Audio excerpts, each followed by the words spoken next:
क्या इस बाहुबली को जिस तरीके से आप प्रखरता से मुद्दा उखाड़ रहे हैं, गड़े मुर्दे को उखाड़ रहे हैं, क्या आपको भी जान से मारने की धमकी आ सकती है या आपको डर है? डर तो मुझे नहीं है। मैं तो सर पर कफन बांध के काम करता हूँ, डरता वरता मैं नहीं हूँ। क्या जान से मार, जो आदमी सर पर कफन बांध ले उसको क्या आप धमकाइएगा। मैं तो बहुत लोगों से लोहा लेता हूँ, सिर्फ आनंद मोहन से ही नहीं, बाकी भी माफिया से मैं डरता नहीं हूँ जी। नीतीश कुमार जिस आनंद मोहन को अपने स्वार्थ के लिए बाहर निकाले थे, क्या फिर वो इस पर में हस्तक्षेप करेंगे? नहीं, हस्तक्षेप का आपकी गुंजाइश कहाँ है। सुप्रीम कोर्ट हिंदुस्तान की सबसे ऊंची अदालत है। ऐसा नहीं कि सुप्रीम कोर्ट के ऊपर कोई अदालत है कि जिसमें आप अपील कर दीजिएगा। नीतीश कुमार की तो फजीहत हो गई ना, ये सुशासन बाबू बनते थे। नीतीश कुमार कहते थे कि हम ना किसी को फंसाते हैं, हम ना किसी को बचाते हैं। और पूरा हिंदुस्तान ने देख लिया कि आपने राजपूत वोट बैंक के चक्कर में एक खूनी को जेल से निकाल दिया, बिहार के कायदे कानून को बदल के। तो इनकी तो अब चेहरे पर कालिक पुत जाएगी। नीतीश कुमार के चेहरे पर कालिक कब पुतेगी? जब ये जेल के अंदर जाएंगे। नेचुरली एक साथ पुतेगी। हमारे बिहार में एक बाहुबली आनंद मोहन की चर्चाएं फिर तेज हो गई है। लगातार लंबे समय से वो जेल में बंद थे। उसके बाद नीतीश कुमार ने उन पर जो है भरोसा जताया और बाहर निकले उनकी कृपा से। लेकिन डीएम कृष्णैया की जो हत्या के भी मामले हैं वो लगातार उनसे पीछा नहीं हट रहा है। इस पर मैं पूर्व आईपीएस ऑफिसर अमिताभ दास सर से जानेंगे, चूँकि क्राइम एनालिस्ट हैं और जाने माने जानकार हैं इस सब मुद्दे पे। और सबसे बड़ी बात है कि क्या कोई बाहुबली होकर के क्राइम की दुनिया से, जराइम की दुनिया से अपने आप को पीछे छुड़वा सकता है क्या?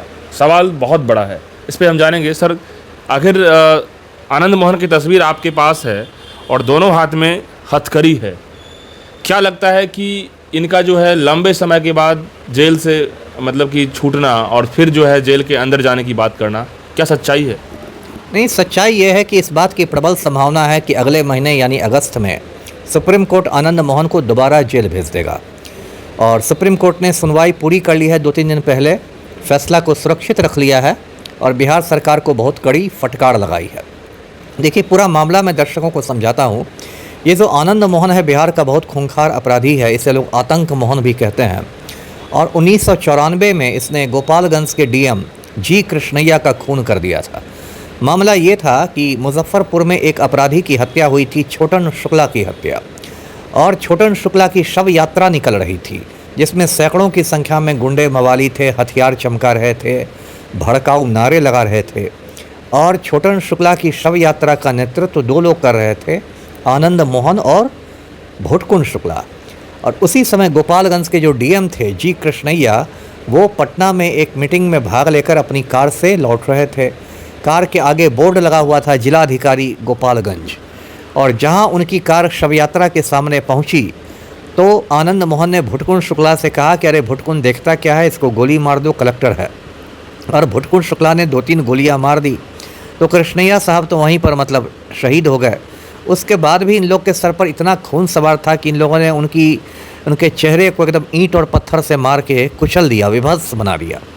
उसके बाद पूरे हिंदुस्तान में हंगामा हो गया कि एक आईएएस ऑफिसर को बिहार में नेशनल हाईवे पर गुंडों ने मार डाला। फिर आनंद मोहन की गिरफ्तारी हुई, पटना हाई कोर्ट में मुकदमा चला, पटना हाई कोर्ट ने इसको फांसी की सज़ा सुना दी, मौत की सज़ा। उसके बाद ये मामला सुप्रीम कोर्ट पहुंचा, सुप्रीम कोर्ट ने फांसी की सज़ा को बदलकर आजीवन कारावास कर दिया, उम्र कैद कर दिया। जी, तो आनंद मोहन लगभग 17 साल तक सहरसा जेल में रहा। उसके बाद 2023 आया। 2023 में पलटू राम मुख्यमंत्री थे बिहार के। पलटू राम को उनके चमचों ने समझाया कि यदि आप आनंद मोहन को जेल से छोड़ देते हैं तो राजपूत वोट बैंक में आपकी सेंधमारी हो जाएगी। तो पलटू राम ने बिहार का जो जेल मैनुअल है, जिसमें जेल के कायदे कानून रहते हैं, उसमें संशोधन कर दिया, बदलाव कर दिया और आनंद मोहन को जेल से बाहर निकाल दिया। तो कायदे से बिहार के आईएएस एसोसिएशन को इसका विरोध करना चाहिए था, क्योंकि आनंद मोहन ने एक आईएएस की हत्या की थी। लेकिन बिहार के जो आईएएस अधिकारी हैं मर्दाना कमजोरी के शिकार हैं, नामर्द हैं, नपुंसक हैं, किसी में हिम्मत नहीं हुई कुछ बोलने की। फिर मैंने पटना हाई कोर्ट में एक PIL किया, यानी जनहित याचिका की, और मैंने आनंद मोहन की रिहाई को चुनौती दी। उसके बाद मैंने अपने एक दूत को हैदराबाद भेजा, तेलंगाना, जहां कृष्णैया साहब की पत्नी रहती हैं, श्रीमती उमा देवी। हम लोगों ने उमा देवी को समझाया कि आप सुप्रीम कोर्ट में केस कीजिए। शुरू में वो राज़ी नहीं हो रही थी कि बहुत खर्चीला होगा केस करना, लेकिन बाद में हम लोगों ने उनको राज़ी किया। तो श्रीमती उमा देवी ने सुप्रीम कोर्ट में केस किया और अब उस केस की सुनवाई 1-2 रोज़ पहले ख़त्म हो गई है।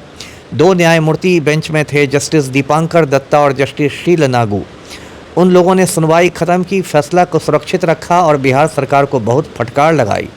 दोनों न्यायमूर्तियों ने कहा कि एक लोक सेवक की हत्या हो जाती है, दिन दहाड़े हत्या हो जाती है, सड़क पर हत्या हो जाती है और बिहार सरकार उसको छोड़ देती है, तो ये तो बहुत गलत संदेश जाएगा समाज में।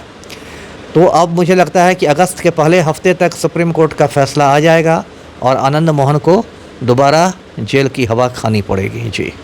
तो सर, जो उनकी जो पत्नी है वो तेलंगाना से हैं और आप लोगों से बातचीत हुई? बिल्कुल, मैंने एक दूत को भेजा था उस समय और उनकी पत्नी हैदराबाद में रहती हैं और जब कृष्णैया साहब की हत्या हुई थी, उनकी 2 छोटी बेटियां थीं, वो भी बड़ी-बड़ी हो गई हैं। एक पद्मा है, जॉब भी करती है, दोनों बेटियां जॉब करती हैं। हम लोगों ने उनसे बात की। उनका मेन प्रॉब्लम था कि वो कह रही थी कि बहुत खर्चीला होता है सुप्रीम कोर्ट में मुकदमा लड़ना। लेकिन बाद में ऐसा हुआ कि जो 85 बैच के बाकी आईएएस थे, जो कृष्णैया साहब के बैचमेट्स थे, उन्होंने कहा कि हम लोग चंदा करके आपको पैसा देंगे। तो उन लोगों ने चंदा करके पैसा दिया। तो सुप्रीम कोर्ट के एक बहुत बड़े वकील हैं, क्रिमिनल लॉयर हैं, ये सिद्धार्थ लूथड़ा, वो उनके लिए खड़े हुए। सिद्धार्थ लूथड़ा ने ही पूरी बहस की है उमा देवी की ओर से। जी। बाहुबली बनकर आनंद मोहन बच पाएंगे बिहार में? नहीं, बचेंगे कैसे? सुप्रीम कोर्ट से बड़ा बाहुबली कौन है ना? आप ये देखिए तो सुप्रीम कोर्ट हिंदुस्तान की सबसे ऊंची अदालत है और आनंद मोहन जेल से बाहर निकल गए थे तो उनका अहंकार भी आसमान पर छू रहा था। एक आपको याद होगा, मनोज झा ने एक भाषण दिया था, राजद के सांसद ने, ठाकुर के कुआं पर। तो आनंद मोहन उसको धमकाता था कि हम जीभ खींच लेंगे, जीभ खींच लेंगे। आनंद मोहन की जो पत्नी है लवली आनंद, वो जदयू की सांसद है शिवहर से। बेटा है चेतन आनंद, नबी नगर का जदयू विधायक है। अभी चेतन आनंद को मिनिस्टर नहीं बना सका आनंद मोहन, तो इसके तेवर भी बागी हो गए थे। लेकिन अब आनंद मोहन को सुप्रीम कोर्ट मतलब औकात बता देगा।